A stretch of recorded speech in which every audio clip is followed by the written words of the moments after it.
السلام علیکم ورحمۃ اللہ وبرکاتہ۔ الحمدللہ رب العالمین والصلاة والسلام علی سید الانبیاء والمرسلین وعلی آلہ واصحابہ اجمعین، اما بعد فاعوذ باللہ من الشیطان الرجیم، بسم اللہ الرحمن الرحیم۔ قال رسول اللہ صلی اللہ علیہ وسلم صلوا کما رأیتمونی اصلی، او کما قال رسول اللہ صلی اللہ علیہ وسلم۔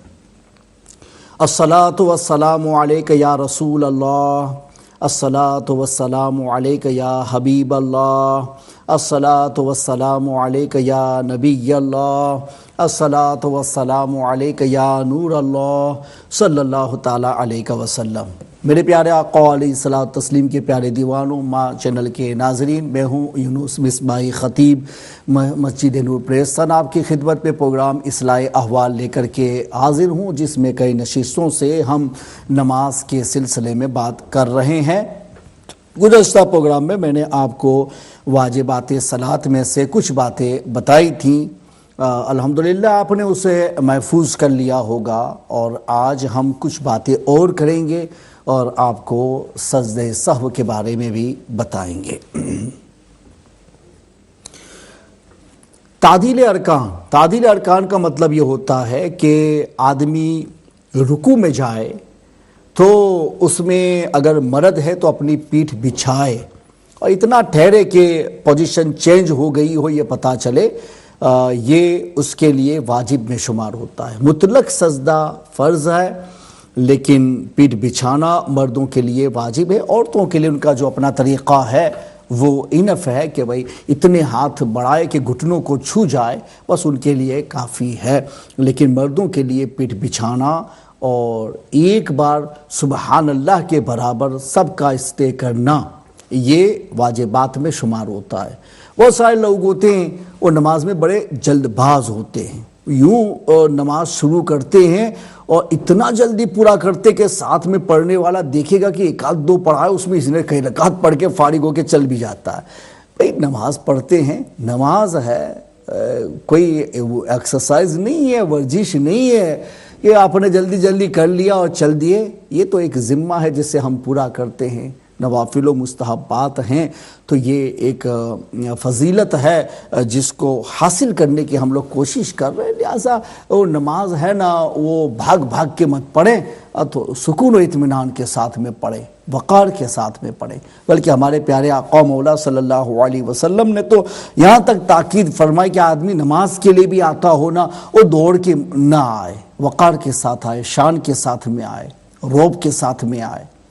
تو یہ کیوں کہا گیا؟ اس لیے کہ عبادت ہے، اس عبادت میں چلنے کو بھی ایک وقار کے ساتھ میں یعنی ملایا گیا کہ بھئی چلنا بھی ایسا نہ ہو کہ لوگوں کو پتہ چلیے یہ کہاں بھاگا جا رہا ہے، یہ نہیں، ایک شان کے ساتھ بھی، عزت کے ساتھ میں ہو، تاکہ لوگوں کو یہ معلوم ہو کہ ہم کوئی معمولی کام کرنے نہیں جا رہے ہیں، اپنے رب کے یہاں جا رہے ہیں، اس کی بارگاہ میں جا رہے ہیں، اس کی دعوت پہ جا رہے ہیں، اس کی بارگاہ میں حاضری دینے جا رہے ہیں۔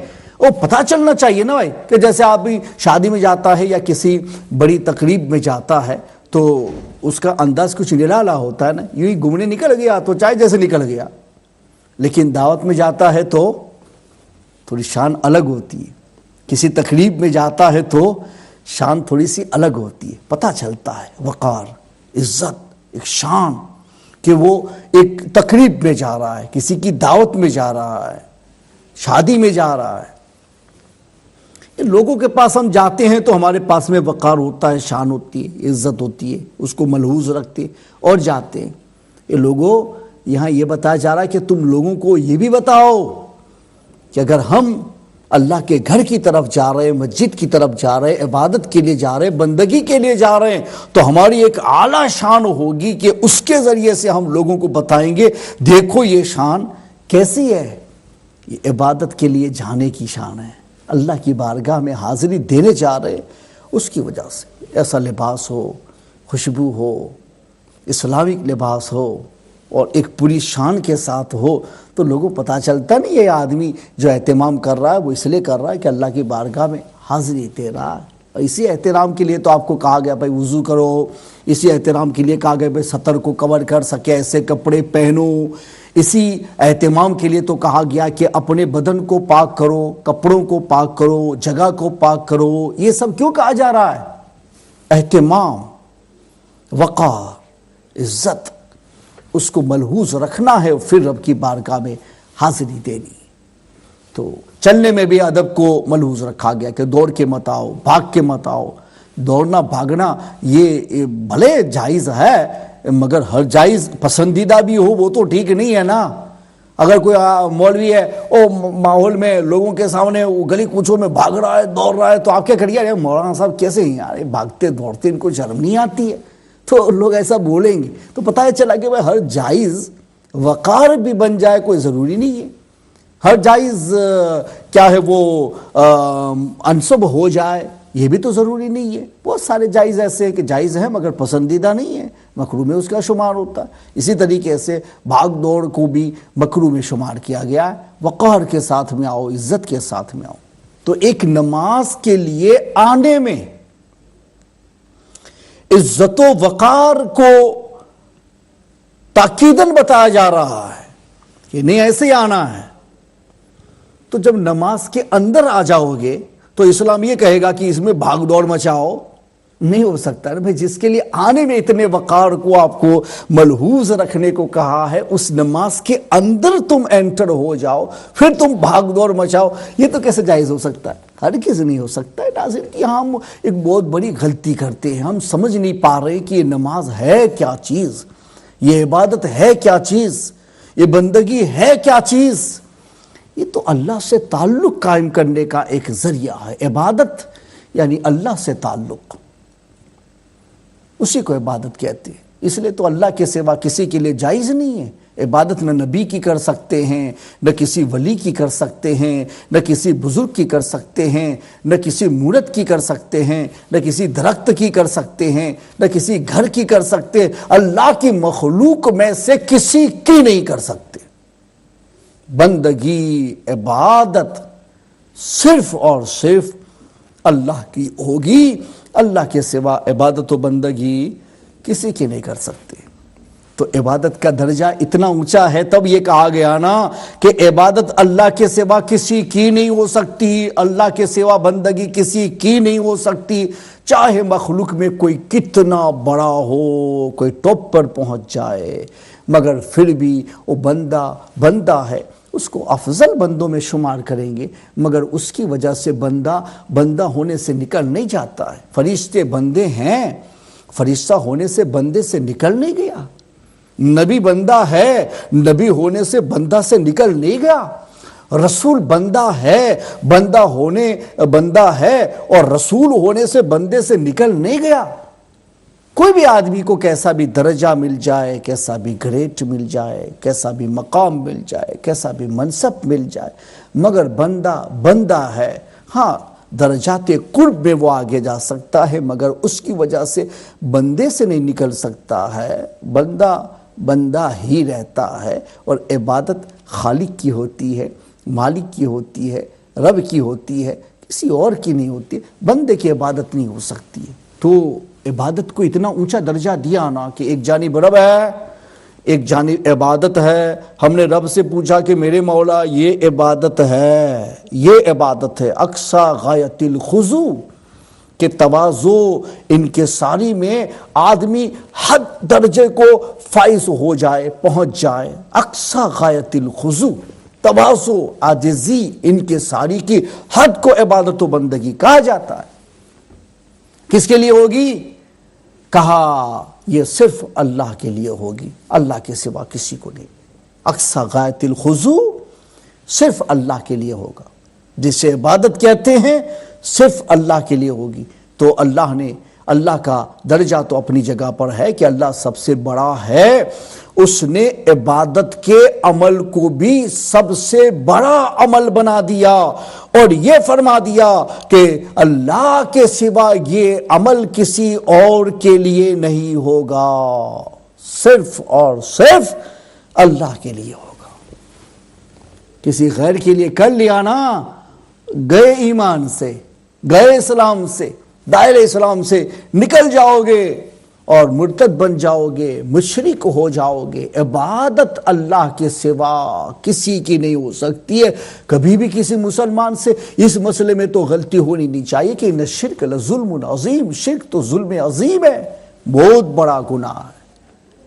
عبادت جتنی بڑی فضیلت ہے اس کے کمپیر میں اس کا اپوزٹ جو شرک ہے وہ اتنا ہی بدتر ہے۔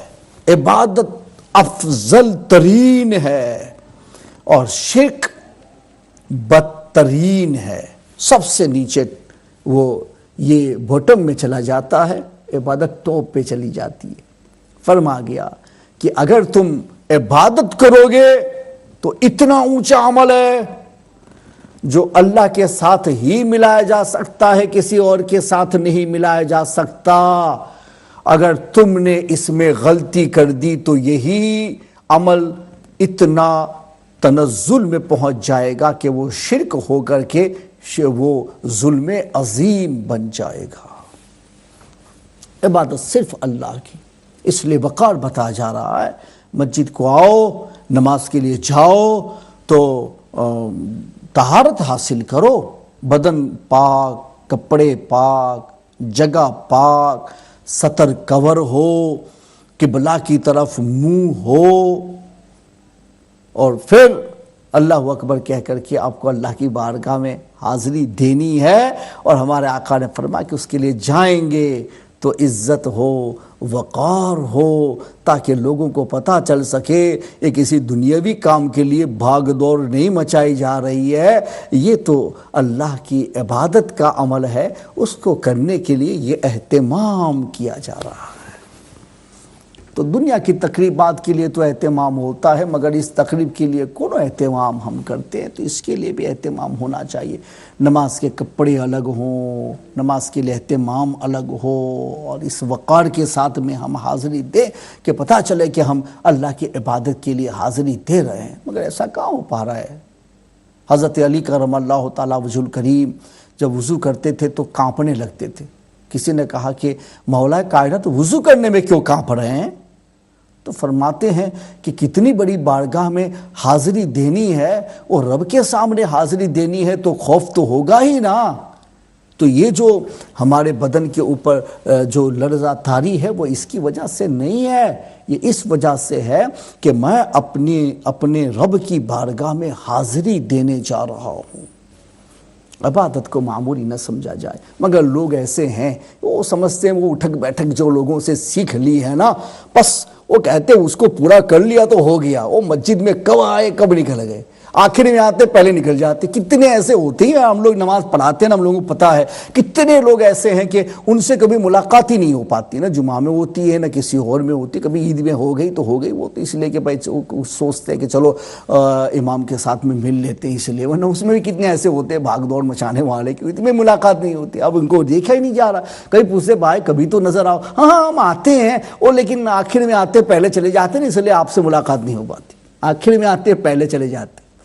ارے بھائی پہلے آؤ آخر میں جاؤ، عبادت کا موقع ہے، غنیمت ہے، زندگی اسی کے لیے ملی ہے، جس کے لیے زندگی ملی اس کے لیے تمہارے پاس ٹائم نہیں ہے، اور تم کہتے ہو آخر میں آتے ہو پہلے چلے جاتے ہو۔ ارے بھائی پہلے آؤ آخر میں جاؤ تاکہ عبادت کے لیے زیادہ وقت نکال سکو۔ اہتمام، اس کے بغیر کامیابی نہیں ملتی ہے۔ تو جس کے لیے زندگی ملی ہے اس کے لیے تو ٹائم ہی نہیں ہے، اور جس کے لیے دی نہیں گئی ہے ایک ضرورت ہے، اس ضرورت میں پورا ہی ٹائم لگا دیا جا رہا ہے، اور جو ہمارے لیے مقصد ہے مقصد کے پیچھے توجہ ہی نہیں ہے، اور غفلت کے ہم شکار ہیں۔ اس لیے بتا گیا کہ بھائی نماز کے اندر آپ داخل ہو جاؤ نا، بھاگ دوڑ مت مچاؤ۔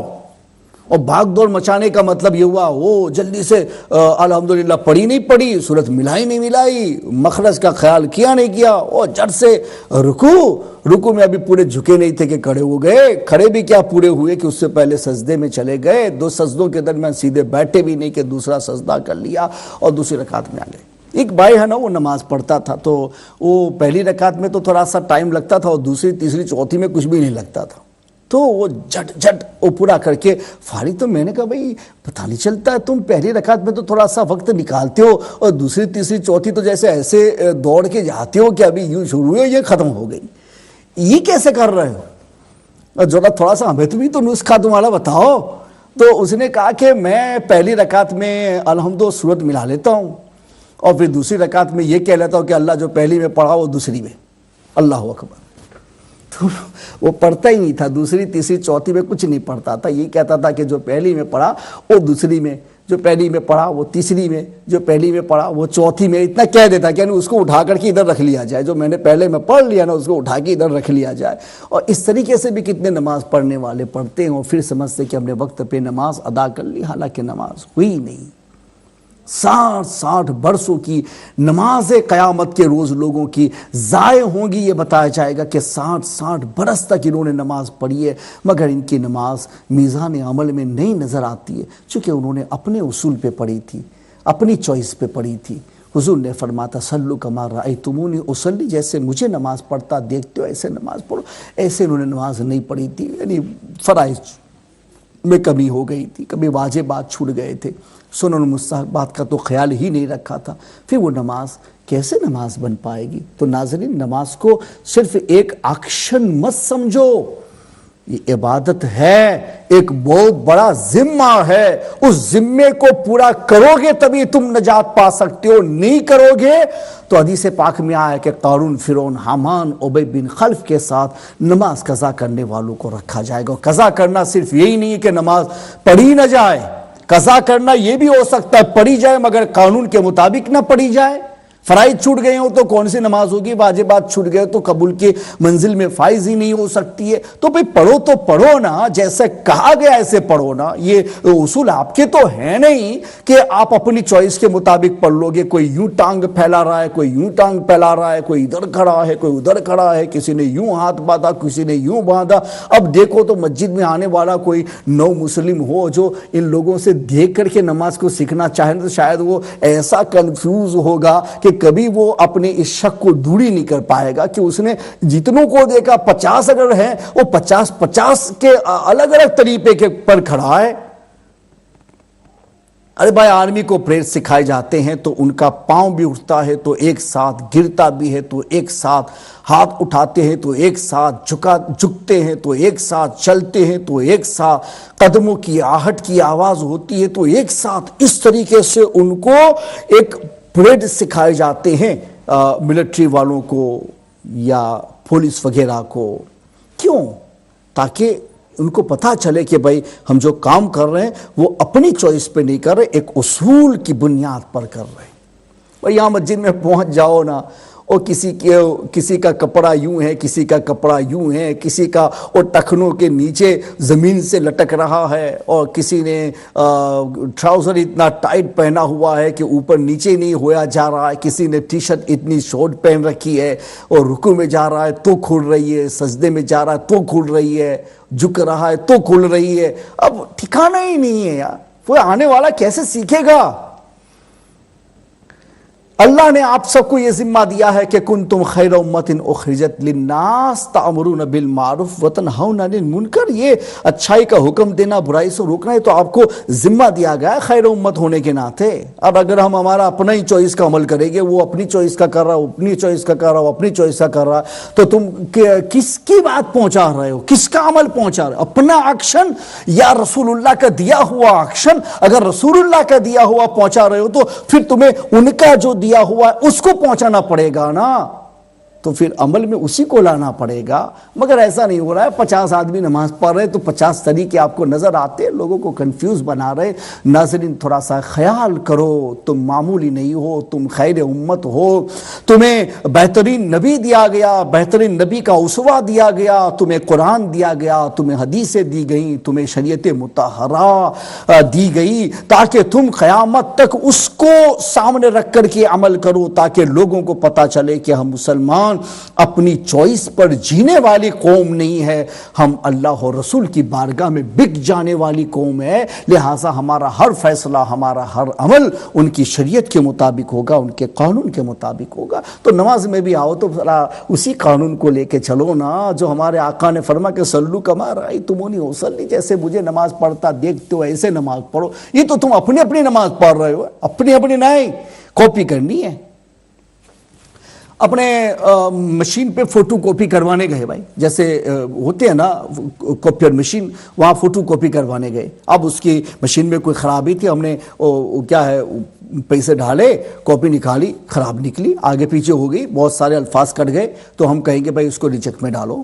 پھر اس سے کہیں گے بھائی پیسہ نہیں ملے گا، دوسری کاپی، دوسری کی وہ بھی خراب، ریجیکٹ میں ڈالو، تیسری کاپی، پیسہ نہیں ملے گا وہی پیسے پر. کیوں؟ جب تک وہ صحیح کاپی نہ آ جائے وہاں تک اسی پیسے پر تمہاری مشین کو کاپی کرنا ہے. اگر کٹ گیا، کچھ نکل گیا، تو اس کاپی کو ہم کیا بھروسے میں لائیں گے؟ بھائی اس کو جس کی ہمیں ضرورت تھی اس میں ایک بھی کٹ جائے گا تو وہ تو صحیح رہے گا نہیں، اس سے پروف نہیں کر سکیں گے. تو بھائی فوٹو کاپی کیا جاتا ہے نا تو ہو بہو ہونا چاہیے، تو اس کاپی کو کاپی کہتے ہیں. کٹ گیا ہو تو ہم لیتے نہیں، ریجیکٹ میں ڈال دیتے، وہاں بھی لکھا ہوتا ہے ریجیکٹ ہو جائے تو آپ دوبارہ کاپی کر لیجئے گا، اسی پیسے میں آپ کو وہ کاپی دے دی جائے گی. اگر پیسے دیا، پوری کتاب کو ہم نے کاپی کروا اور وہ پوری کتاب ریجیکٹ میں چلی گئی، ان کا مشین خراب تھا اور الفاظ آگے پیچھے ہو گئے، کچھ کٹ گیا ہے، پوری کتاب دیکھنے کے بعد ہم کہیں گے بھائی سوری، نہیں لیں گے. ہم کیوں نہیں لیں گے؟ ہم نے آپ سے کاپی کروایا نا. کاپی کا مطلب جیسا ایسے کرنا ہے. آپ نے یہ جو کاپی کیا، دیکھو یہ سب الفاظ تو مٹ گئے ہیں، یہ نظر نہیں آ رہے ہیں، تو اس کو لے کے ہم کیا کریں گے؟ اس کاپی کو ہم کیا فائدہ اٹھائیں گے؟ رکھو تم، پیسہ ویسا نہیں ملے گا. تو کاپی ریجیکٹ ہوتی ہے نا تو ریجیکٹ میں ڈالی جاتی ہے، قبول نہیں کی جاتی ہے. تو آپ بھی یہ سمجھو کہ اللہ تبارک و تعالی نے آپ کو شریعت اسلامی کے ذریعے سے حضور پاک علیہ الصلوۃ والتسلیم کی کاپی کرنے کے لیے کہا کہ بھئی کاپی کیے جاؤ، کاپی کیے جاؤ. صلو کما رأیتمونی اصلی، کاپی کرو. اب کاپی بدل جائے تو ریجیکٹ میں نہیں جائے گی، جائے گی نا. بھائی اس کو سمجھو. اور پھر نماز میں آ رہے ہو تو نماز ہی میں آؤ، پھر بھاگ دوڑ وہاں مت مچاؤ کہ جلدی جلدی پڑھ کے چلے جاؤ، جلدی جلدی پڑھ کے چلے جاؤ. بھائی اللہ کا شکر ادا کرو کہ دنیا میں کسی مالدار کے پاس پہنچنا ہے تو ہمیں کتنوں کو درمیان میں رکھنا ہے، تب اس کے پاس پہنچنے کا موقع ملتا ہے. کسی پرائم منسٹر سے ملنا ہو تو عام لوگوں کو تو خیال بھی نہیں آتا کہ ہم اس سے مل سکیں گے، اس کے پاس جا سکیں گے. اس کے لیے بڑے بڑوں کو شامل کیا جاتا ہے، وہی وہاں جا سکتے. عامی لوگوں سے تو ملاقات بھی نہیں ہو سکتی ہے. اور ایک مسلمان کو اپنے رب کا شکر ادا کرنا چاہیے کہ میرا پروردگار اپنے بندوں کے ساتھ کتنا مہربان ہے، کتنا مہربان ہے کہ اتنا بڑا رب ہونے کے باوجود وہ اپنے تمام بندوں سے یہ کہتا ہے کہ بلا کسی تفریق کے میرے بندو، میں اپنی بارگاہ سے تمہیں حی علی الصلاۃ اور حی علی الفلاح کی دعوت دیتا ہوں. آ جاؤ، جو بھی آئے گا بشرطے کہ اہل ایمان ہو تو اسے ہماری بارگاہ میں قبول کیا جائے گا. تو ہمیں تو رب نے دعوت دے کے بلایا ہے. بھائی اپنا درجہ تو سمجھو، اپنا مقام تو سمجھو کہ دنیا میں کسی کو ملنا ہے تو کتنے پاپڑ بیلنے پڑتے ہیں تب ملاقات ہوتی ہے. یہاں رب سے ملنے جانا ہے اور عام اجازت ہے، کسی کو درمیان میں نہیں رکھنا. آ جاؤ، آ جاؤ، دعوت ہے اور تمہیں قبول کر لیا جائے گا. پھر بھی نماز پڑھو گے تو بھاگ دور مچاؤ گے نہیں، اطمینان سے پڑھو، وقار سے پڑھو. اور جیسا حضور پاک نے فرمایا ایسے پڑھو نا تو نماز ہو جائے گی، نورن نور بن جائے گی. بریک کا وقت ہوتا، بریک لیتے ہیں، پھر اس مضمون کو آگے بڑھاتے ہیں. السلام علیکم ورحمۃ اللہ وبرکاتہ. السلام علیکم ورحمۃ اللہ وبرکاتہ. ویلکم بیک ناظرین. بریک پہ جانے سے پہلے ہم لوگ بات کر رہے تھے کہ بھئی نماز عبادت ہے اور عبادت اتنا بڑا عمل ہے کہ اس سے بڑا کوئی عمل نہیں. اس وجہ سے اتنے بڑے عمل کو اللہ ہی کے لیے مخصوص کر دیا گیا کہ اللہ کے سوا کسی کی عبادت و بندگی نہیں ہو سکتی. ہو بندگی میں بھی بہت سارے یعنی الگ الگ عمل ہوتے ہیں، ان میں نماز کا عمل سب سے بڑا عمل ہے. اس عمل کے بارے میں ہمارے آقا نے فرمایا کہ تو اپنی چوائس پہ مت پڑھنا، صلو کما رأیتمونی اصلی، جیسے مجھے نماز پڑھتا دیکھتے ہو ایسے پڑھنا، حضور کی کاپی کرنا، اسی طریقے سے نماز ادا کرنا. اہتمام کہ ایسا نہ ہو کہ تم اپنی حرکتیں کر لے جاؤ اور وہ اللہ کو پسند ہی نہ آئے، تو تمہیں پتہ نہیں ہے کہ تمہاری حرکت رب کو پسند آئے گی. مگر اتنا تو ضرور معلوم ہے کہ رسول اللہ کا عمل اللہ کو پسند ہے. فاتبعونی یحببکم اللہ، میری اتباع کرو اللہ تمہیں محبوب بنا لے گا. نبی کا عمل رب کو پسند ہے، یہ تو انڈاؤٹلی پروف ہے. لیکن ہمارا عمل رب کو پسند ہے نہیں ہے، وہ ہمارے پاس میں کون سا پروف ہے؟ کچھ نہیں ہے. اس لیے کہا گیا کہ نہیں تم اپنی اپنی چوائس پہ نماز ادا مت کرنا، حضور پاک جیسا کر رہے ہیں، کر کے دکھا رہے ہیں، بس اسی طریقے سے نماز ادا کرنا، تاکہ وہ حضور کا عمل تو اللہ کو پسند ہے نا، تو حضور کی کاپی کرو گے تو سارا عمل پسندیدگی میں جائے گا۔ مگر لوگ تو اب اپنی اپنی چوائس پہ نماز پڑھتے، پھر لوگوں کو کہتے بھائی سیکھو سیکھو، مگر کچھ بودر نہیں کرتے۔ تو بھائی اتنا آسان مت سمجھو، ایک نماز کو چھوڑ دینے سے آدمی کا نام جہنم پہ چلا جاتا ہے، اور نماز کا تارک بننے سے آدمی کو قارون، فرعون، حامان، ابی بن خلف کے ساتھ میں میدان محشر میں رکھا جائے گا۔ 25,000 سال کے بعد حساب شروع ہوگا، اس سے پہلے تو جو کہا گیا ایسا ہی ہوگا، تو پھر ہم کیا کریں گے، پھر کہاں جائیں گے؟ اس لیے میں کہتا ہوں کہ نماز کو معمولی مت سمجھو، تعدیل ارکان، یعنی ارکان کو ایسے سکون اور اطمینان کے ساتھ میں ادا کرنا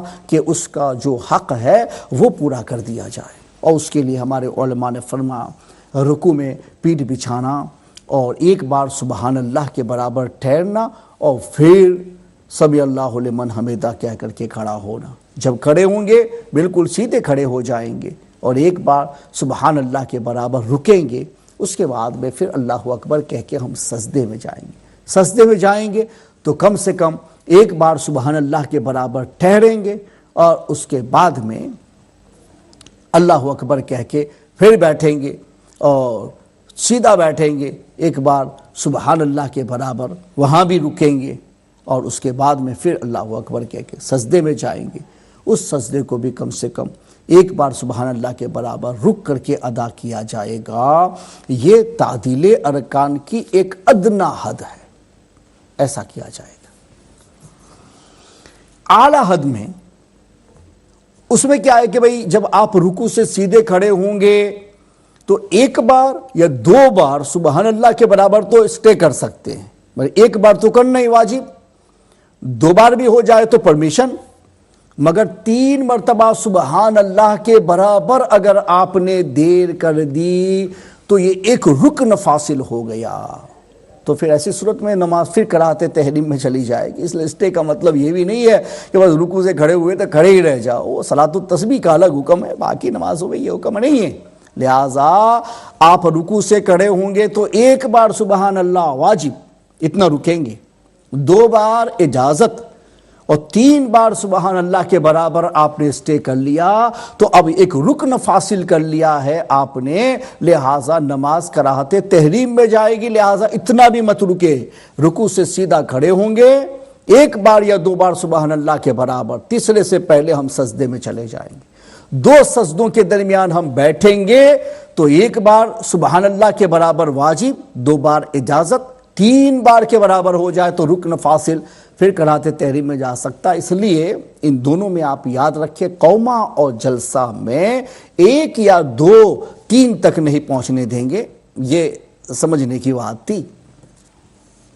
ہاں رہ گیا رکوع اور سجدہ کے اندر، تو وہ منیمم 1 بار سبحان اللہ ہے جو آپ کے لیے واجب میں جائے گا، پڑھو نہ پڑھو الگ بات ہے، لیکن اتنا ٹھہرنا واجب میں جائے گا، پڑھیں گے سنت میں جائے گا۔ اور زیادہ آپ کی مرضی، 3 بار پڑھیے، 5 بار پڑھیے، 7 بار پڑھیے، اکیلے کی نماز ہے تو اور لمبا کر لیجئے، وہ آپ کے اوپر ہے۔ امام ہے تو پھر وہ 3 سے آگے نہیں بڑھے گا، مقتدیوں کا خیال رکھے گا، لیکن اکیلے آپ پڑھ رہے ہیں تو پھر آپ چاہے اتنا رکوع بھی لمبا کر سکتے، چاہے اتنا سجدہ بھی لمبا کر سکتے، بس ٹائم دیکھتے رہیے گا، وہ پھر نکل نہ جائے، پھر ایسا ہو کہ پھر وہ لمبی نماز کے لمبی کیے اتنی لمبی کیے، وہ عصر کی نماز پڑھ رہے تھے، سورج بھی غروب ہو گیا اور اذان کا وقت ہوا تو کہ وہ بڑی لمبی ہوگی، پھر سلام پھر تو اب تو تم وقت سے نکال کے باہر لے گئے، تو یہ اچھا نہیں ہے۔ تو اس لیے وقت کا بھی لحاظ رکھیں، نماز لمبی کر سکتے ہیں، لیکن جو آپ کے رکوع اور سجدہ میں آپ لمبا کر سکتے ہیں، زیادہ تسبیحات پڑھی جا سکتی ہیں۔ کچھ لوگ تسبیحات بھی نہیں پڑھتے ہیں، بس یوں رکوع میں گئے کھڑے ہو گئے، سجدے میں گئے کھڑے ہو گئے، اور جیسے وہ برڈ جو ہے نا، پرندہ، وہ دانے چگتا ہے نا، کچھ لوگ اسی طریقے سے دانے چگتے ہیں، حدیث میں ایسا ہے کہ کچھ لوگ نماز کے چور ہوتے. حضور سے پوچھا گیا کہ حضور نماز کا کیسے چور ہو سکتا ہے؟ تو آپ نے فرمایا کہ نماز تو پڑھتے مگر وہ اتنی پاس پڑھ رہا ہے، وہ سجدے میں جاتا ہے تو یوں گیا یوں اٹھا، یوں گیا یوں اٹھا، جیسے وہ برڈ دانا چپتا ہے نا، اس طریقے سے یہ چونچ مار کے کھڑا ہو گیا، چونچ مار کے کھڑا ہو گیا. تو نماز ایسے تھوڑی نہ پڑھی جاتی کہ دانے تھوڑی چپتے ہو، تم کوئی برڈ تھوڑی ہو، انسان ہو، مسلمان ہو. نماز کا ایک بہت بڑا فریضہ تمہارے ساتھ میں، اس کو ادا کرنے جا رہے ہو، پورے وقار کے ساتھ میں ادا کیجئے اور سبحان اللہ پڑھیے، سبحان ربی العظیم اور سبحان ربی الاعلیٰ. آپ کم سے کم 3 بار پڑھو تاکہ سنت پر بھی عمل ہو جائے. میں آپ کو ثواب بتاؤں کتنا بڑا ثواب ہے. حضور پاک نے فرمایا کہ ایک بار سبحان اللہ کہنا میزان کو بھر دیتا ہے، اتنا زیادہ ثواب ہے اس کا. اور ہم نے چھوڑ دیا تو اتنا بڑا ثواب چھوڑ دیا نا. اور پڑھیں گے کتنے میں؟ 1 سیکنڈ میں سبحان ربی العظیم، 1 سیکنڈ میں سبحان ربی الاعلیٰ، 1 سیکنڈ میں.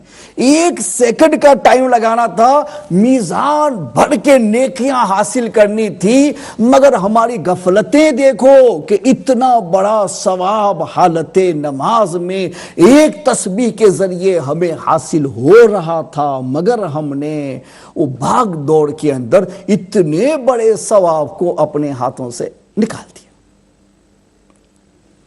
ارکان صحیح سیکھو، اس کے مطابق عمل کرو، نماز کو نماز سمجھو، اس عبادت کو بڑی عبادت سمجھو. حضور نے جیسا فرمایا، دکھایا، کر کے بتایا، ان طریقوں کو سیکھ کر کے اس کے مطابق نماز پڑھو، تاکہ کوئی آدمی اگر باہر سے مسجد کے اندر انٹر ہوتا ہو تو پہلے سے دیکھے آخر تک تمام لوگوں کو ایک پوزیشن میں، ایک حالت میں دیکھ کر کے اس کا دل باغ باغ نہ ہو جائے کہ مسلمان دیکھو حضور پاک کے عمل کو کس طریقے سے مضبوط پکڑے ہوئے ہیں کہ پہلے سے لے کے آخر تک سب لوگ ایک ہی رنگ میں دکھائی دے رہے، ایک ہی ڈنگ میں دکھائی دے رہا ہے، رنگ ڈنگ سب ایک ہو جائے تو وقار کا پتہ چلتا ہے نہیں یار. ڈسپلن وقار کا پتہ چلتا ہے. ہمارا تو کوئی ڈسپلن ہی نہیں رہا. ایک ٹراؤزر پہنا ہے، ایک اور کوئی بوٹم پہنا ہوا ہے، کوئی پائجامہ پہنا ہوا ہے، کوئی لنگی پہنا ہوا ہے، کوئی کیا پہنا ہوا ہے. چلو بھائی جائز ہے، ہو جاتا ہے، لیکن اس میں بھی اگر ہم تھوڑا سا اہتمام کر کے اگر پورا یعنی مسجد کا ماحول اگر ایک طرح سے بنانے کی کوشش کر لو اور بھی زیادہ اچھا لگے گا کہ بھائی کچھ باتیں وہ بنائی بھی جاتی ہیں. ٹرائی کرنی چاہیے، کوشش کرنی چاہیے. اس لیے ہمارے علماء نے فرما کہ بھائی نماز کے کپڑے کام کے کپڑوں سے الگ ہونا چاہیے. کیوں؟ کام کے کپڑوں سے ہم دنیاوی لین دین کرتے ہیں، دنیا کے ساتھ اس کا تعلق ہے. اور یہ جو کپڑے ہیں نا جس سے ہم نماز پڑھیں گے، اس کا تعلق رب کے ساتھ ہے. تو عبادت والے الگ ہوں گے، دنیا والے الگ ہوں گے، تاکہ یہ بھی اہتمام رہے بھائی پاک ہے، صاف ہے. اور خاص اسپیشل ہم نے ورشپ اور نماز کے لیے اس کو مخصوص کر رکھا ہے. ایسا ہونا چاہیے. اور بہت سارے لوگ ہمارے کام کرتے ہیں، ورک پہ جاتے ہیں، بھائی وہ اپنے ساتھ میں ایک جبہ بھی لے جاؤ. ہماری بہنیں بھی نماز پڑھتی ہے، پھر وہ ان کے کپڑے ایسے ہوتے ہیں کہ اس کی وجہ سے پھر ان کا پورا بدن نہیں چھپ پاتا تو نماز نہیں پڑھتی ہیں. اور اگر پڑھ بھی لیتی تو ہوتی نہیں ہے. پھر وہ عذر نکالتی ہے کہ وہ میں کام پہ آئی ہوں، میرے کپڑے ایسے ہیں، اس میں ہاتھ کھلا رہتا ہے، گلا کھلا رہتا ہے، یہ کھلا رہتا ہے، وہ کھلا رہتا ہے، میں کیسے نماز پڑھوں؟ بھائی ایسے کپڑے کیوں پہنا ہے کہ وہ کھلا رہ جائے اور نماز میں حاضری نہ دے سکو؟ اللہ کے سامنے کھڑی نہیں رہ سکتی تو بندوں کے سامنے ایسے کپڑوں میں کیسے کھڑی رہو گی؟ جا کے اللہ غیرت والا ہے، جب اس نے اپنے سامنے اس چیز کو جائز نہیں قرار دیا تو دوسروں کے سامنے تو اللہ کی غیرت سب سے بڑی غیرت ہے. تو کیا وہ دوسروں کے سامنے آپ کے لیے ایسے کپڑے یعنی جائز قرار دے گا؟ نہیں دے سکتا. اس نے حرام کر دیا کہ بھائی آزاد تو چھپانی ہی ہے، سب کچھ چھپا رہنا چاہیے. سر بھی چھپاؤ، گلا بھی چھپاؤ، کان بھی چھپے ہو، کلائیاں بھی چھپی ہو، اور اس طریقے سے پاؤں میں ٹخنوں تک چھپا ہوا. یہ سب کہا گیا نا. اللہ کو ایسا ہی پسند ہے آپ سے. بہانہ بنا لیتی، نماز نہیں پڑھتی. اس سے بہتر ہے کہ بھئی اسلامی لباس کا ہم نے لحاظ رکھا ہوتا تو ایسا نہیں ہوتا نا. جبہ لے کر کے جاؤ بھائی، جبہ ساتھ میں رہے گا. کھانا تو ساتھ میں لے کے جاتی ہے تو ایک باغ میں اگر کھانا ہے دوسرے باغ میں جبہ ڈال دو، ایک پردی ڈال دو. بھئی نماز کا وقت ہوگا تو جبہ چڑھا لیں گے، کپڑوں پہ پردی ڈال دیں گے، نماز پڑھ لیں گے. ہو تو سکتا ہے نا، کرنا ہو سب کچھ ہو سکتا، نہ کرنا ہو تو کچھ نہیں ہو سکتا. بالکل دنیا کا یہ یعنی ایک بنا ہوا یعنی یہ قانون کہہ لیجئے کہ بھئی جس کو کرنا ہو اس کے لیے کوئی بہانہ نہیں ہوتا. نہ کرنے والوں ہی کے پاس میں بہانے ہوتے ہیں. جو نماز کے لیے کام پر سے آتے ہیں یا کام پر نماز پڑھتے ہیں وہ بھی اتنا تو کر سکتے ہیں نا بھائی، اپنا باس کچھ ساتھ میں لے جاتے ہیں، جبہ بھی لے جاؤ، جب نماز پڑھنی ہے تو وہ پہن لو، تاکہ آپ نے شرٹ پہنی، ٹی شرٹ پہنی ہے، ٹراؤزر پہنا ہے، ٹائٹ ہے، جو کچھ ہے، لیکن اس کے اوپر ہم نے بڑا سا جبہ اگر پہن لیا ہے تب تو بالکل یعنی ظاہر تو بالکل ہمارا صحیح ہو گیا ہے نا۔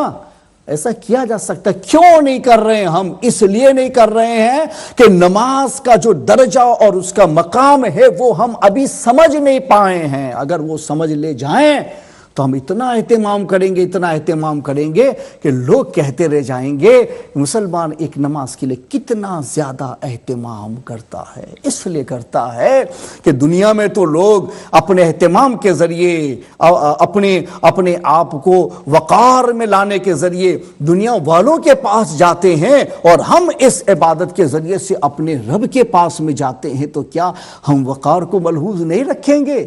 کیا ہم اس طرح کا مناسب لباس نہیں پہنیں گے کہ جس کی وجہ سے ہمارے اعضاء کور بھی ہو جاتے ہوں، اچھا بھی لگتا ہو، ڈسپلن بھی معلوم ہوتا ہو، اور دیکھنے والوں کو بھی یہ پتا چلے کہ ہاں ایک مسلمان اپنی نماز کے لیے کس قدر اہتمام کر رہا ہے، اس لیے کہ اس کو پتا ہے میں معمولی بارگاہ میں نہیں، میں اپنے رب کی بارگاہ میں حاضری دینے جا رہا ہوں۔ تو بھائی نماز کے چور مت بنو کہ پڑھو بھی اور وہ برڈ کی طرح سے دانا چگو، ایسا مت کرو بھائی، اہتمام کے ساتھ نماز پڑھو، تعدیل ارکان کا خیال رکھو، واجبات کو ملحوظ رکھو۔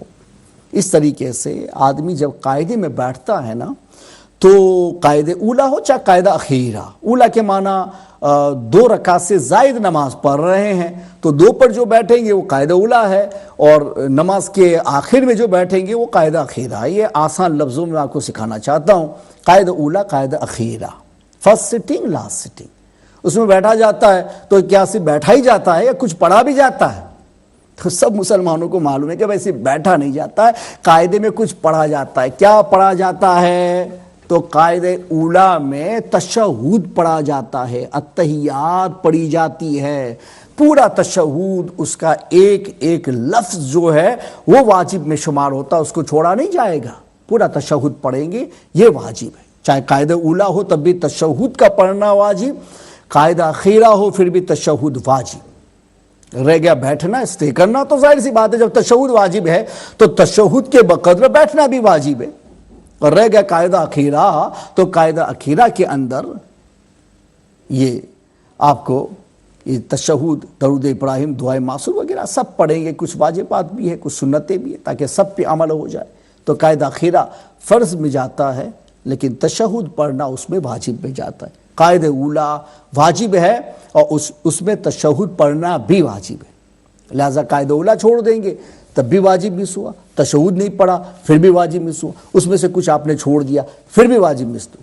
تو یہ تو نہیں چل سکتا نا، واجب چھوٹ جائے گا تو نماز ثواب کے پلڑے میں نہیں جائے گی، واجب الاعادہ ہوگی، اس کو اعادہ کرنا ہی پڑے گا آپ کو۔ تو ایسا کیوں کریں گے کہ پڑھیں بھی اور پھر بعد میں اعادہ کرتے رہیں، تو پھر ایسا ہی چلتا رہے گا، تو پھر نماز میں ہم آگے کیسے بڑھیں گے کہ پڑھو اور اعادہ کرو، پڑھو اور اعادہ کرو، پڑھو اور اعادہ کرو، تو اعادے میں ٹائم چلا جائے گا۔ ایسا کیوں پڑھتے ہو کہ اعادہ کرنا پڑے؟ ایک ہی بار پڑھو، مگر ایسا پڑھو نا کہ ہو ہی جائے، قانون یہ کہہ دے کہ ہاں نماز ہو گئی ہے، شریعت یہ پکارے کہ نماز ہو گئی ہے، علماء سے پوچھو تو وہ بھی کہنے کو تیار ہو جائیں کہ ہاں نماز ہو گئی ہے۔ بھئی قانون کے حساب سے تو ہم درست بنا لے جائیں، قانون سے درست بنے گی تو پھر انشاءاللہ اللہ کے فضل سے اس کی بارگاہ میں بھی درست ہو جائے گی۔ اگر ادھر قانون میں تو درست بناؤ، مگر ہم نہیں بنا پاتے۔ تو قاعدہ اولا میں تشہد واجب ہے، لہٰذا مسلمان کو التحیات تو آنی چاہیے۔ التحیات اگر نہیں آتی ہے، تشہد آپ کو نہیں آتا ہے، تو آپ نے علم کے حساب سے بھی واجب کو مس کیا ہے، واجب آپ کا چھوٹ گیا، اس لیے کہ جب وہ واجب ہے تو اس کا سیکھنا بھی واجب، اسے یاد کر لینا بھی واجب۔ آپ نے کیوں نہیں کیا؟ اب تو کتنا بڑا گناہ ہو گیا کہ ایک تو یاد نہیں کیا، تو وہ علم کا جو وجوب تھا وہ بھی آپ نے چھوڑ دیا۔ پھر آپ نماز میں آئے، یاد نہیں ہے تو نماز میں نہیں پڑھو گے، تو نماز کے اندر کا واجب بھی چھوڑ دیا۔ جب چھوڑ دیا تو نماز بھی ادھر کراہت تحریم میں چلی گئی، جو ثواب کے پلے میں نہیں دکھے گی، اور ادھر آپ نے یاد نہیں کیا تو علم میں جو واجب ہے اس کا علم یہ بھی واجب ہے، جو فرض ہے اس کا علم بھی فرض ہے۔ تو یہاں آپ کے واجبات و فرائض نالج کے حساب سے بھی ترک کرنا لازم آتا ہے۔ بھئی مسلمان اتنا کیوں پستی میں جائے گا، اتنا کیوں ذلیل و رسوا ہوگا؟ تم مسلمان ہو، تم اللہ کے نزدیک، رسول اللہ کے نزدیک بڑے باعزت ہو۔ وَلِلَّهِ الْعِزَّةُ وَلِرَسُولِهِ وَلِلْمُؤْمِنِينَ وَلَكِنَّ الْمُنَافِقِينَ لَا يَعْلَمُونَ۔ اللہ نے آپ کی عزت کا اعلان قرآن پاک میں کیا ہے، مگر عزت بحال رکھیں گے تو عزت ہوگی نا، بغیر اس کے تو عزت نہیں مل جاتی ہے۔ صرف پیدائشی عزت تو نہیں ہے کہ بس آپ کو یوں ہی حاصل ہو جائے گی، بہت ساری عزتوں کا جو حصول ہے وہ اکتسابی ہے، وہ عمل سے ملتا ہے، وہ ایکشن سے ملتا ہے، وہ زحمتوں سے ملتا ہے، کام کرنے سے ملتا ہے، بغیر اس کے وہ عزتیں آپ کو حاصل نہیں ہو جاتی ہیں۔ ایمان کی عزت ایمان لانے سے ملتی ہے، عمل کی عزت عمل کرنے سے ملتی ہے۔ ایک مومن ایمان لانے سے کافروں سے بہتر ہو جاتا ہے، لیکن ایک مومن اگر ایمان لا کر کے عمل نہیں کرتا تو مسلمانوں کے اندر سب سے ذلیل اور رسوا بھی ہو جاتا ہے۔ یہ بھی یاد رکھو کہ ایک جانب عزت ہے تو اضافی ہے، مومن با عزت بن گیا کافروں کی بنسبت کہ وہ تو ابھی کفر میں پڑا ہوا ہے، لیکن اس میں اپنے آپ کو مسلمان کہہ کر کے کفر سے نکال کر کے نور ہدایت کو اپنا لیا ہے۔ مگر نور ہدایت اپنانے کی وجہ سے کیا ساری عزتیں حاصل ہو جاتی ہے؟ نہیں، اگر آپ زندہ رہو گے، وقت آگے ملے گا تو ہزاروں اعمال ہیں جن کا تعلق واجبات سے ہے، فرائض سے ہے، بہت سارے ایسے امور ہیں کہ جن کو حرام میں شامل کیا گیا، تو حرام سے بچنا بھی اس عزت کے لیے ضروری ہوگا، فرائض کا عمل بھی عزت کے لیے ضروری ہوگا، واجبات کا عمل بھی عزت کے لیے ضروری ہوگا۔ اگر آپ نے ایمان لانے کے بعد میں اگر حرام کا ارتکاب کیا پھر بھی آپ فاسقوں میں شمار ہو جاؤ گے، اگر آپ نے فرائض کو چھوڑ دیا پھر بھی فاسقوں میں شمار ہو جاؤ گے، اور اپنے واجبات کو چھوڑ دیا پھر بھی فاسقوں میں چلے جاؤ گے۔ تو مومن اگر عزت پاتا بھی ہے تو یہ عزت اضافی ہے جو کافروں کے کمپیر میں ہے، لیکن اسلام کی بارڈروں میں آنے کے بعد، اس کے حدود میں شامل ہونے کے بعد میں اب آپ کی عزت کو رنگ لانے کے لیے، اس کو باقی رکھنے کے لیے، اس کو آگے بڑھانے کے لیے ہزاروں اعمال دیے گئے ہیں جس کو آپ کو بجا لانا ہے۔ اس کے بغیر ہمارا کام پورا نہیں ہو سکتا ہے۔ تو ناظرین، یہ نماز کا جو عمل دیا گیا نا، لوگ ہم مساجد میں جا کے دیکھتے ہیں تو سب لوگ اپنے اپنے رنگ میں نماز پڑھتے ہیں، اپنی اپنی چوائس پہ نماز پڑھتے ہیں، اپنی اپنی پسندیدگی پہ نماز پڑھتے ہیں۔ ان کو ایسا لگتا ہے بس یہ ایک عمل ہے، یہ ایک ایکشن ہے، وہ جیسے چاہے کر لو۔ بھائی یہ جیسے چاہے کر لو کا ایکشن نہیں ہے،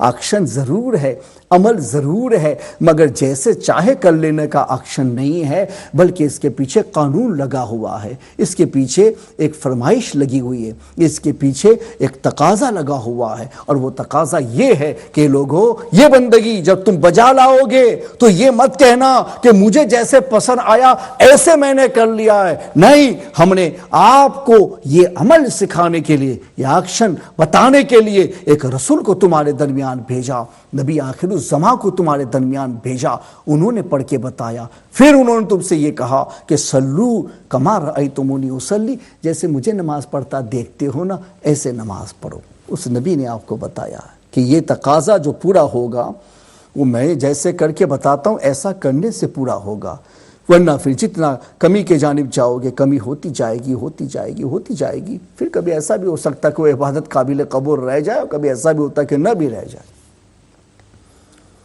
کسی کو گفٹ دیا جاتا ہے تو جیسے اٹھا کے دے دیا ایسا تو نہیں ہوتا نا بھائی، گفٹ دیتے ہیں پھر بھی ہم لوگ اس میں اہتمام کرتے ہیں، بھائی چلو کسی کو انگوٹھی دینی ہے تو باکس بھی بائی کرتے ہیں اچھا سا، اس پہ ڈال کے پھر اندر نام لکھ کے پھر دیتے ہیں تاکہ تھوڑا سا اچھا لگے۔ اس طریقے سے کسی کو گفٹ ہم کچھ دینا چاہتے ہیں تو کور بھی ہوتا، اس کے باوجود بھی اس کے اوپر الگ سے وہ ڈیزائن والے پیپر لگاتے ہیں اور ڈھنگ سے اس کے اوپر پھول وغیرہ رکھتے ہیں، اور اس کے بعد پھر اٹھا کر کے پیار سے دیتے ہیں، یہ لو ہمارا آخر سا تحفہ قبول کر لو نا۔ تو اٹھا کے یوں ہی کیوں نہیں دیا؟ کیوں نہیں دیا؟ اس لیے نہیں دیا کہ ہم سمجھتے کہ دینا تو ایسے بھی پایا جاتا ہے، بغیر اس کے بھی پایا جاتا ہے، لیکن اچھا نہیں لگتا ہے۔ اچھا اگر جب ہم تحفہ ہی دے رہے ہیں تو پھر ہم اس کو ایسا راب کر کے دیں کہ وہ اچھا بھی لگے، اچھا ہے بھی اور اچھا بھی لگے۔ نماز اچھی بھی ہے اور اچھی لگنی بھی چاہیے۔ نماز اچھی ہے اس لیے کہ اللہ کی عبادت ہے، نماز اچھی ہے اس لیے کہ اللہ کی بندگی ہے، نماز اچھی ہے اس لیے کہ اللہ نے اس کی بجاوری کا ہمیں حکم دیا ہے، نماز اچھی ہے اس لیے کہ اللہ نے اس کو ہمارے لیے معراج بنایا، اچھی ہے نماز۔ لیکن اچھی ہے تو اچھی کو اچھا بنا کر بھی دو نا، اور اچھے کو اچھا بنا کے دینا یہ نور علی نور بن جاتا ہے نا کبھی کبھی، تو اچھے کو اچھا بنا کے دینا ہے۔ ٹوٹا ہوا تحفہ کسی کو دو گے، یہ پین ٹوٹ گئی ہے اور پھر کہا کہ تحفے کے طور پہ دیتا ہوں، وہ آپ کہیں گے نہیں یار ٹوٹی ہوئی چیز کو تھوڑے تحفے پہ دیتے ہیں، اچھی لاؤ، نئی لاؤ، سجاؤ پھر دو۔ لوگ ایسا ہی کرتے ہیں۔ بھئی دنیا کی تحفے کی میں بات کروں، میں آپ کو اٹیچ کرنا چاہتا ہوں اس عبادت کے ساتھ، اس لیے اگزامپل میں دنیا کے قائم کر رہا ہوں۔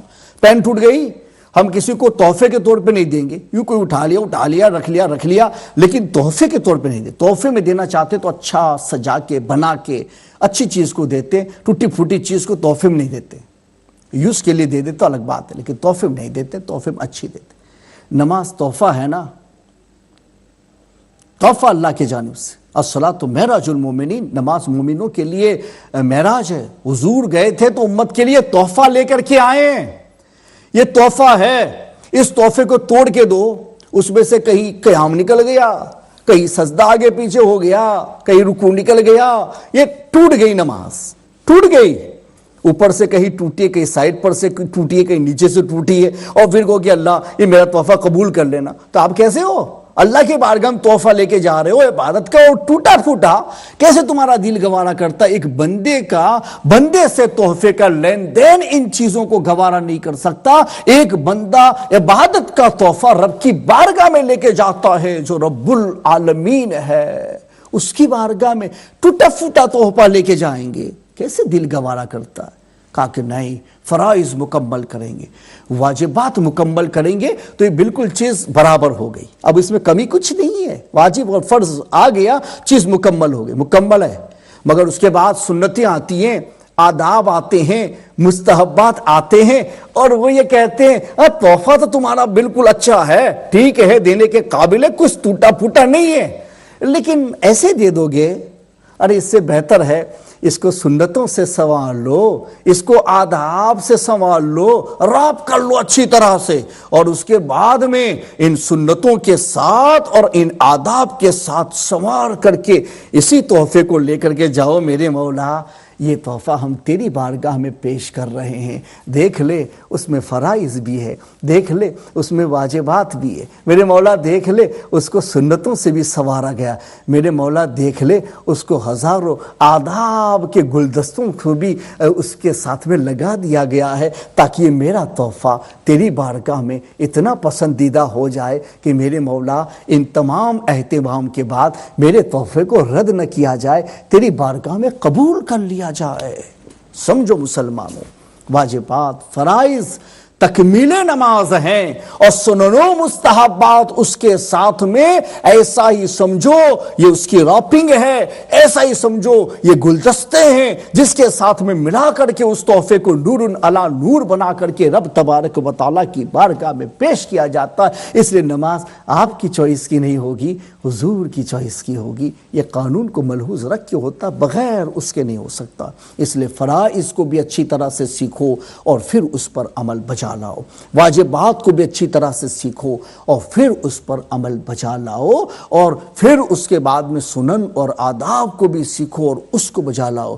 زندگی تو ملی ہے عبادت ہی کے لیے، زندگی تو ملی ہے بندگی ہی کے لیے، زندگی بے بندگی شرمندگی۔ اگر زندگی بندگی کے ساتھ مل جائے تب تو وہ عزت ہے، اور زندگی اگر بغیر عبادت کے گزر جائے وہی شرمندگی ہے کہ جس کے لیے ہمارے رب نے ہمیں یہ قیمتی تحفہ عنایت کیا، یہ مہلتیں دی، یہ حیات دی، جسے ہم زندگی سے تعبیر کرتے ہیں، اس کو تو صرف اور صرف عبادتوں کا رنگ چڑھانے کے لیے دیا ہے، بندگی میں گزارنے کے لیے دیا ہے، رب کے احکام پر عمل کرنے کے لیے دیا ہے۔ ہم تو دنیا کے کتنے دل دادا ہو گئے ہیں، دنیا کے پیچھے کتنے فریفتہ ہو گئے ہیں کہ ہم اپنے اوقات دنیا کے حصول میں لگا رہے، 8 گھنٹہ کام کرنے میں لگا دیا، 2 گھنٹہ عبادت میں لگانے کے لیے تیار نہیں ہے، جبکہ زندگی تو ملی ہے عبادت کے لیے، تو 2 گھنٹے بھی نہیں لگا رہا ہے، اور جو چیز ہماری ضرورت ہے اس کے لیے 8-8 گھنٹے لگائے جا رہے. جواب کیا دو گے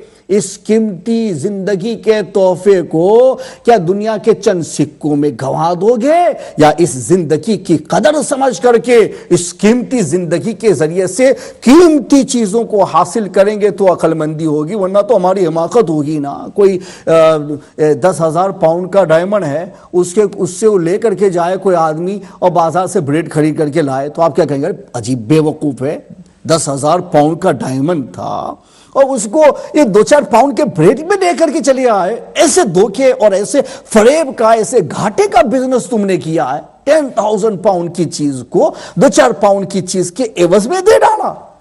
ارے لوگ افسوس کریں گے، لوگ کتنا تانا دیں گے، لوگ اس کو کتنا کوسیں گے، اس لیے کہ وہ سمجھ نہیں پائے اتنی قیمتی چیز اتنی معمولی چیز کے عوض میں بیچ کر کے چلا آیا ہے. ناظرین، یہ بھی بڑا قیمتی سرمایہ جو ہماری حیات ہے، یہ بھی بڑا قیمتی سرمایہ جو ہماری زندگی ہے. اس کی ہر لمحے کی مہلت رب کے جانب سے ہمیں جو مل رہی ہے وہ عبادت کے نام پہ مل رہی ہے، وہ بندگی کے نام پہ مل رہی ہے. جن تقاضوں پر عمل کے لیے تمہیں بھیجا گیا اس کے نام پہ مل رہی ہے. تو جس کے نام پہ مل رہی ہے اس پہ اگر ہم نہیں لگا، اگر اس پر لگا دیا، تب تو سمجھو کہ ہم نے قیمت ادا کر دی ہے. یہ زندگی عبادت کے ساتھ مل جائے تو ہم نے قیمت ادا کر دی ہے. زندگی بندگی کے ساتھ میں مل جائے تو ہم نے قیمت ادا کر دی. یہ زندگی شریعت کے ساتھ میں ملی رہ جائے تب تو ہم نے اس کی قیمت ادا کر دی ہے کہ اس زندگی سے جس چیز کو مانگا گیا ہے اس چیز کو ہم نے عطا کر دیا، اس کو ہم نے پورا کر دیا، اس کو ہم نے فلفل کر دیا. لیکن اگر ایسا نہیں کیا تو ایسا ہی ہوا کہ ہم نے اس قیمتی سرمایہ کو ہم نے معمولی چیزوں کے پیچھے، دنیا کے پیچھے، اس کی چیزوں کے پیچھے گوا دیا، جبکہ تمہارے اس سرمایہ کی قیمت جو ہے اللہ نے جنت کے ذریعے سے لگائی ہے.